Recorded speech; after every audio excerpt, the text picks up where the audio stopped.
Now let's just see the question number 8, which says that verify that whether LHS is equal to the RHS or not in the very first part and as well in the second part. So let us suppose we are starting with the very first part. We have to prove that x cube plus y cube is equal to x plus y x square minus xy plus y square. So we do know about an algebraic identity which do have a resemblance with this particular part, as we know that we have x plus y whole cube, which is nothing but is equal to x cube plus of y cube plus of 3xy into x plus y. So let us suppose I am keeping x cube plus y cube onto the one side and transposing all the terms towards the other side. So let us suppose we can write it as x cube plus of y cube, which can be written as x plus y whole cube minus of 3xy x plus of y.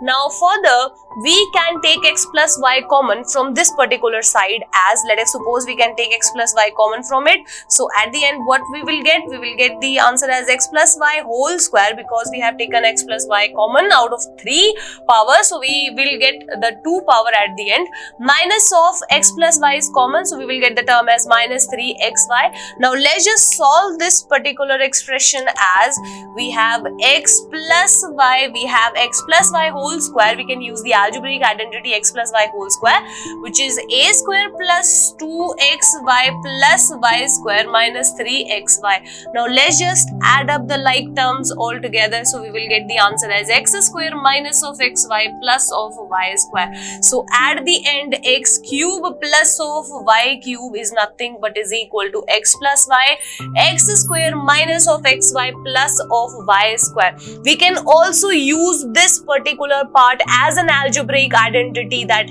x cube plus y cube is nothing but is equal to x plus y into x square minus xy plus of y square. So we can also call it as a result, or we can also call it as an algebraic identity, because it is also useful in various questions. So let us suppose this is our further algebraic identity, which says that x cube plus y cube is equal to of this form.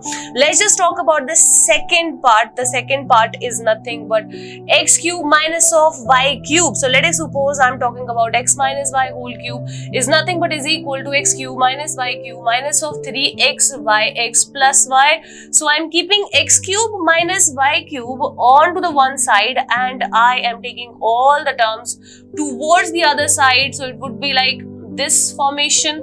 So it would be like of this form. We have x minus y whole cube and further we have x minus y whole cube, and this is nothing but 3xy and further we have x minus of y. So this is not negative, this is not positive, so here it is negative, here it is a negative sign. So this is nothing but a negative sign, because we do know that we have x minus y whole cube as x cube minus y cube minus 3xy into x minus y, not plus, it is minus of y.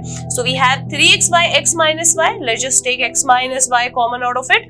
So we will get x minus y whole square plus of 3xy only. Now let's just expand it further. We have x minus y whole square. We can write it as x square plus of y square minus of 2xy plus of 3 of xy. So after adding these two terms, we will get the answer as x minus y x square plus of xy plus of y square, which is equal to x cube minus of y cube. So at the end, we have proved that the LHS is equal to the RHS in the second part as well. And again, we can use this particular result as an algebraic identity as well. So this is really an important algebraic identity.